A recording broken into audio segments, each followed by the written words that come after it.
তাহিয়াতুহুম ইয়াওমা ইয়ালকাউনাহু সালাম, তাহিয়াতুহুম ইয়াওমা ইয়ালকাউনাহু, জান্নাতে জান্নাতীদের পারস্পরিক অভিবাদনের ভাষা হবে সালাম।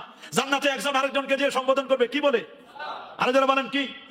তো সালাম তো জান্নাতি শব্দ, এটা জান্নাতি অভিবাদন। কিন্তু আমরা নিজেদের মধ্যে জাহান্নাম বানাই নিছি। আমাদের ঘরগুলো জাহান্নাম, আমাদের বাজারগুলো জাহান্নাম হয়ে গেছে। বলেন এটা তরিকা না।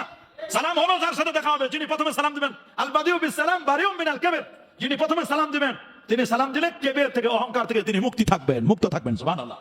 যিনি আগে সালাম দিবেন বুঝতে হবে তার মধ্যে অহংকার নাই। আর যদি মনে করে আমারে মানুষ সালাম দিবে তাহলে বুঝতে হবে অহংকারে ভরা, অন্তরের মধ্যে অহংকারে কি ভরা। আমরা এরকম মনে করি আমারে মানুষ সালাম দিবে, আমি এত বড় হুজুর, কত বড় আমার পেট, কত বড় আমার মাথা, কত বড় আমার জুব্বা, কত বড় আমার টুপি, কত বড় আমার পাগড়ি, সব মানুষ আমারে সালাম দিবে, আমি কেন সালাম দিব? এটা নবীর তরিকা নয়।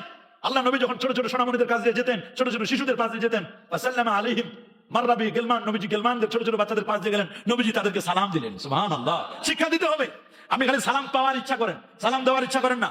এজন্য সালাম দিতে হবে, সালাম দিতে হবে। আবার অনেকে সালাম দিয়ে মনে করে যে লোকটা মুসলমান না হিন্দু, দেখি মানে অমুসলিম না মুসলিম, এটা দেখে সালাম দিয়ে পার্থিব জীবনের সম্পদ লাভের প্রত্যাশায়। নবীজি বলছেন, কোরআনেও আল্লাহ বলছেন যে তাকে সালাম দিয়ে বুঝো না। সালাম যদি দাও, যদি হাঁ করে তাকাই থাকে তাহলে বুঝতে অমুসলিম, আর অমুসলিমের সম্পদ লুণ্ঠন করে নেয়। এরকম একটা ঘটনা ঘটছিল নবী করিম সাল্লাল্লাহু আলাইহি ওয়াসাল্লামের যুগে। কোন এলাকায় যখন যেতেন আযান দেওয়ার কথা বলতেন, সালামের কথা, এই জন্য কোরআনের আয়াত নাযিল হলো, ওয়ালা তাকুলু লিমান আলকা ইলাইকুমুস সালাম লাস্তা মুমিনান তাবতাগুনা আরাজাল হায়াতিদ দুনিয়া। কেউ তোমাদের সালাম দিলে পার্থিব জীবনের সম্পদ লাভের প্রত্যাশায় তাকে বলো না তুমি মুমিন নও।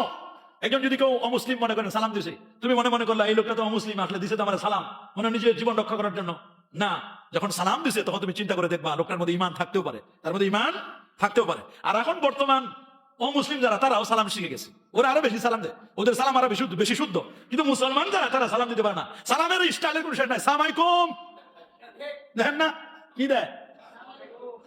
সালাম আলাইকুম, সালাম আলাইকুম, আসসালামু আলাইকুম, সালাম আলাইকুম, কত রকমের সালাম আলাইকুম, সালাম আলাইকুম দিই আমরা। এগুলো সালাম নয়, এগুলো ভোটের সালাম, এগুলো রাজনীতির সালাম। বলেন এগুলো কিসের সালাম? রাজনীতির সালাম দিবেন না। সালাম হবে আল্লাহর জন্য। বলেন সালাম হবে কার জন্য? একজন আরেকজনের ভালোবাসা বৃদ্ধির জন্য সালাম দিতে হবে। সালাম সালাম সালাম, আসসালামু আলাইকুম। বলেন না আসসালামু, সালামটা সুন্দর করে বলবেন, আসসালামু আলাইকুম ওয়া রাহমাতুল্লাহি ওয়া বারাকাতুহু।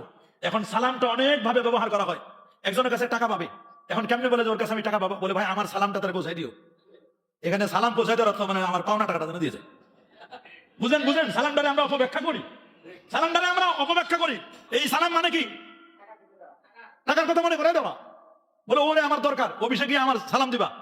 এখানে সালাম মানে ওরে হাজির হওয়া দরকার। তা সালামটারে আমরা কিভাবে ব্যাখ্যা করি আপনি দেখেন। এই জন্য সালামটাকে ভালো করে বলতে হবে, আসসালামু আলাইকুম ওয়া রাহমাতুল্লাহ। সহিহ বুখারীর 12 নম্বর হাদিস, শুরুতে হাদিসটা আছে বুখারী শরীফের। নবীকে জিজ্ঞেস করেছে আইয়ুল ইসলামে খায়র, হুজুর ইসলামের উত্তম কাজ কোনটা? সুবহানাল্লাহ বলেন। নবীজিকে জিজ্ঞেস করা হলো ইসলামের উত্তম কাজ কোনটা? রাসূল বলেন তাকরাউস সালাম আলা মান আরাফতা ওয়া মান লাম তারিফ। চেনা অচেনা সবাইকে সালাম দেওয়া। সুবহানাল্লাহ।